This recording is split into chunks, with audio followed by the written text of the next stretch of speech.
ఈశ్వర్ గారు ఉన్నారు. ఈశ్వర్ గారు చెప్పండి, ఏడాది పాలనలో కాంగ్రెస్ ప్రభుత్వం అద్భుతాలు సాధించిందని చెప్పేసి ఉత్సవాలు ఘనంగా జరుపుకుంటున్నారు సార్.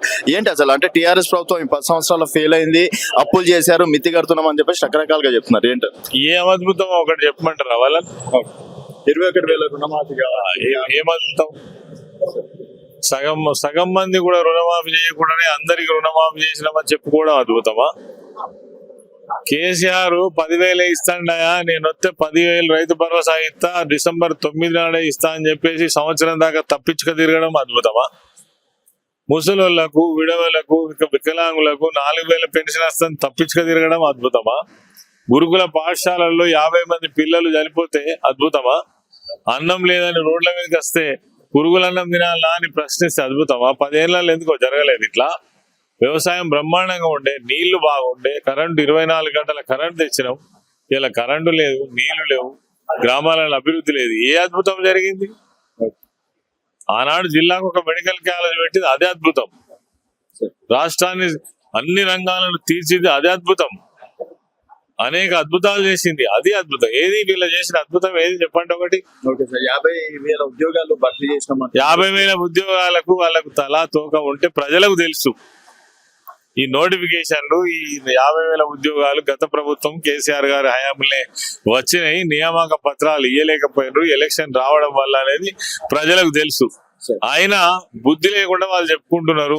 ఇక అంతకంటే సిగ్గుచేట ఏముంటుంది తప్ప ప్రజలకు తెలుసు ఎవరిచ్చారు అనేది.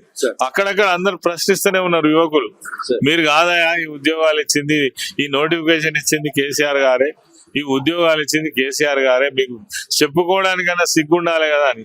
ఏం అద్భుతం చేశారో చెప్పాలి, ఒక్కటి చెప్పండి, మీరు చెప్పండి.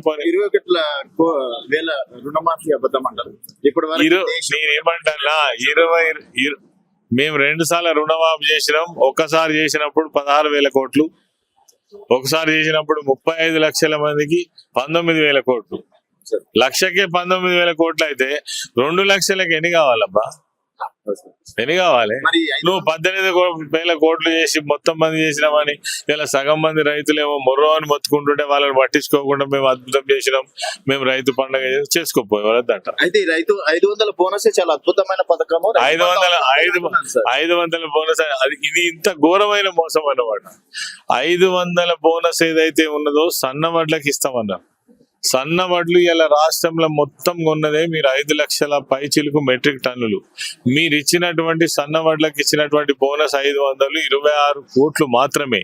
15,000 కోట్లు ఎగబెట్టి 26 కోట్ల రూపాయలు ఇచ్చి మేము అద్భుతంగా ఇచ్చినామని చెప్తే మీరు అన్నారు కదా, దొడ్డు వడ్లకు కూడా, మామిడి రైతులకి, పత్తి రైతులకి, కూరగాయలు పండించేటోళ్ళకి, పసుపు రైతులకి, వాళ్ళ రైతులు కాదా? ఇయ్యము మరి. అది నిర్ణయం తీసుకొని ఇది అద్భుతం అని చెప్పు. మీరు చేసినటువంటి అప్పులకి ఇప్పుడు మిత్తిలు కడుతున్నారు సార్. పథకాలు ఆగిపోతున్నాయి. మేము అప్పులు చేసినామో సప్పులు చేసినామో బై, ఇవాళ ప్రజలు మాట్లాడుకునే మాట. ఏనాడు రైతు బంధు ఆగలే, కరోనా సమయంలో కూడా పెన్షన్ ఆగలే. ఇవాళ హాస్పిటల్లో మందులు కొనలేని దుస్థితి. మా అప్పులు ఆరోగ్య సంబంధించి డాక్టర్లకు చాలా అద్భుతంగా. నేను ఏమంటాను, మాటలు చెప్తానికి ఏమన్నదా, మస్తుగా చెప్పచ్చు.